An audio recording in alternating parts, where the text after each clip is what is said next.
दोस्तों, हम आपका स्वागत करते हैं आज रात की प्रार्थना में। और आज मैं आपसे बात करना चाहता हूं कि आप अपने जीवन में इन 4 कामों को करें, आपके काम सफल होंगे। यूहन्ना रचित सुसमाचार उसके 2 अध्याय 1 से 5 पद तक यदि आप पढ़ेंगे तो वहां पर ये 4 बातें मुझे सीखने को मिली। जब मैं अपना पर्सनल बाइबल अध्ययन कर रहा था तो उसमें मैंने इन 4 बातों को सीखा और ये 4 बातें मैं आपको बताने जा रहा हूं और एक पद से हम लोग पढ़ेंगे। फिर तीसरे दिन गलील के काना में किसी का ब्याह था और यीशु की माता भी वहां थी और यीशु और उसके चेले भी उस ब्याह में न्योते गए थे। यहां पर परमेश्वर का वचन कहता है, काना नगर में एक शादी थी, किसी परिवार में शादी थी, उनका कुछ काम होने जा रहा था। वो अपने परिवार में एक काम को कर रहे हैं, शादी। और उस शादी में जब पहली बात मैंने सीखी वो ये थी कि उन्होंने यीशु मसीह को निमंत्रण दिया है। उन्होंने यीशु मसीह को इनवाइट किया अपने इस कार्यक्रम में।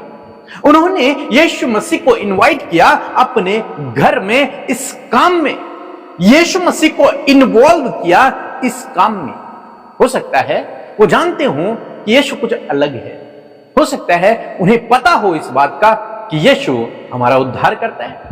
हो सकता है वो जानते हो कि यीशु बहुत बुद्धिमान है।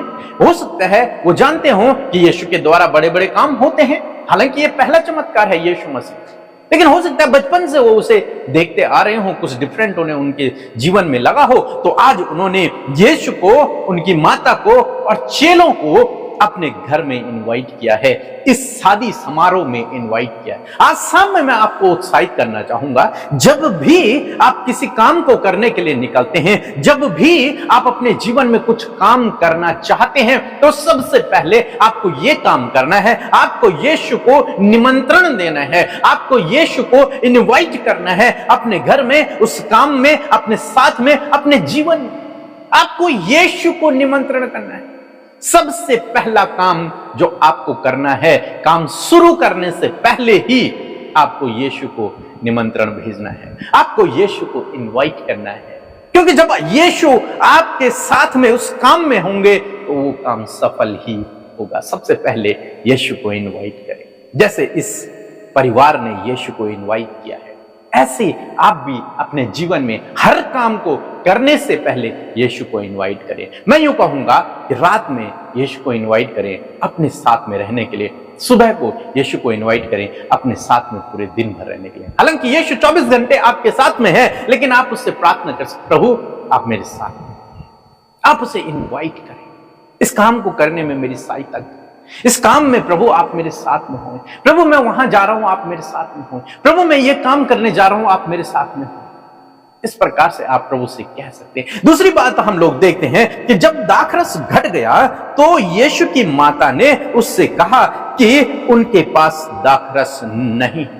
यहां पर दूसरी बात हम लोग देखते हैं, यीशु की माता ने, मरियम ने यीशु से कहा। हालांकि उन्होंने तो यीशु को आज्ञा दी होगी, लेकिन यहां पर लिखा है कहा। मीन्स हो सकता है उन्होंने रिक्वेस्ट भी की हो सकता है उन्होंने आज्ञा दी हो सकता है उन्होंने यीशु से कहा हो कि आप ये काम करो, उनके पास दाखरस समाप्त हो गया है, आपको भी यही करना। जब आप अपने किसी काम में यीशु को इनवाइट करते हैं, उसके बाद आपको उनसे प्रार्थना करना है, यीशु से आपको कहना है, अपनी समस्या को, अपनी परेशानी को आपको यीशु से बताना है। अक्सर लोग क्या करते हैं, दूसरों से शेयर करते हैं, पति अपनी पत्नी से शेयर करता है और दोस्तों से शेयर करते हैं। लेकिन यहां पर जब मरियम को पता चला यहां पर कुछ गड़बड़ी हो रही है, कुछ प्रॉब्लम आ चुकी है, तो मरियम तुरंत से यीशु के पास जाती है, क्योंकि उसे पता है कि यीशु यहां मौजूद है और इस समस्या का हल केवल यीशु कर सकते हैं और कोई नहीं। इसलिए वो सीधे यीशु के पास जाती है और यीशु से कहती है कि यहां दाखरस घट गया है। आज शाम में मैं आपको उत्साहित करूंगा, आपकी समस्या को सॉल्व केवल यीशु कर सकता है। आपको उसकी करीबी में जाना है, आपको उससे प्रार्थना करना है। केवल वही है जो आपको इस समस्या से बाहर निकाल सकता है। इसलिए उसके पास जाएं, उससे प्रार्थना करें, उससे उस समस्या को कहें कि ये प्रॉब्लम मेरे जीवन में चल रही है। तीसरी बात हम लोग देखते हैं, यीशु ने उससे कहा, हे महिला, मुझे तुझसे क्या काम, अभी मेरा समय नहीं आया है। दोस्तों, हम समय के परमेश्वर पर भरोसा करते हैं। परमेश्वर समय का परमेश्वर, वो ठीक समय पर काम करने वाला परमेश्वर है। यहां पर प्रभु यीशु मसीह कहते हैं, हे महिला। क्यों महिला कहते हैं अपनी मां को? क्योंकि वो डिवाइन नेचर भी है उनका, परमेश्वरत्व तो उनके अंदर है। वो पूर्ण परमेश्वर हैं और पूर्ण मनुष्य हैं। यहां पर वो परमेश्वर के रूप में उससे कह रहे हैं, क्योंकि मरियम ने भी एक परमेश्वर, एक अद्भुत करने वाले के रूप में ही यीशु से कहा कि घट गया है यहां दाखरस।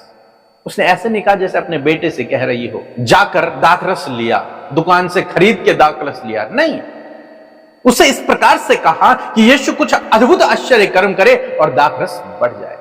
परमेश्वर के रूप में मरियम ने यीशु को देखा और इसीलिए यीशु भी उसे एक मनुष्य के रूप में देख रहे हैं, एक अलग स्त्री के रूप में देखकर बोल रहे हैं, हे महिला।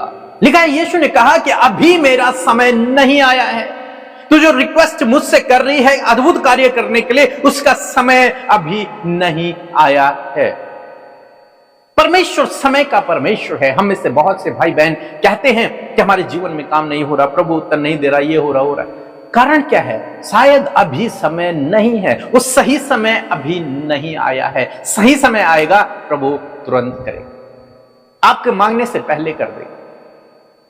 सही समय, तो फिर आपको क्या करना है? इंतजार। सही समय का इंतजार आपको करना है। जब समय आएगा, प्रभु आपके जीवन में कार्य करेगा। समय आएगा, आपको पता भी नहीं चलेगा जब आप इन समस्याओं से बाहर निकल आएंगे। चौथी बात हम लोग यहां पर देखते हैं, 5 पद कहता है कि उसकी माता ने सेवकों से कहा कि जो कुछ वह तुमसे कहे वही कर। यीशु मसीह ने उत्तर नहीं दिया।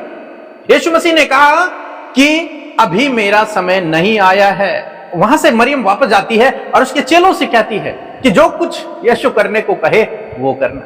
ये विश्वास है, ये भी फेथ है उसके अंदर। किसके? मरियम के अंदर, कि यीशु मेरी बात को नहीं टालेंगे। जब मैंने यीशु से प्रार्थना कर ली है, जब मैंने यीशु से कह दिया है, तो वो निश्चय मेरी प्रार्थना का उत्तर देंगे। हालांकि अभी समय नहीं है, लेकिन वो फिर भी उत्तर देंगे। वो कुछ ना कुछ उपाय तो करेंगे ही करेंगे। इसलिए मरियम ने कहा कि वो ही करना जो वो कहेंगे। ये विश्वास है, वचन पर विश्वास, प्रभु पर विश्वास। उत्तर नहीं आया, फिर भी विश्वास, फिर भी विश्वास। वो चाहती तो वापस चली जाती, या फिर एक बार और कहती, यीशु आप मेरी बात को ऐसे कैसे टाल सकते हैं? यहां पर दाखरस घट गया, इस परिवार की बेइज्जती हो जाएगी, आप कुछ ना कुछ करो।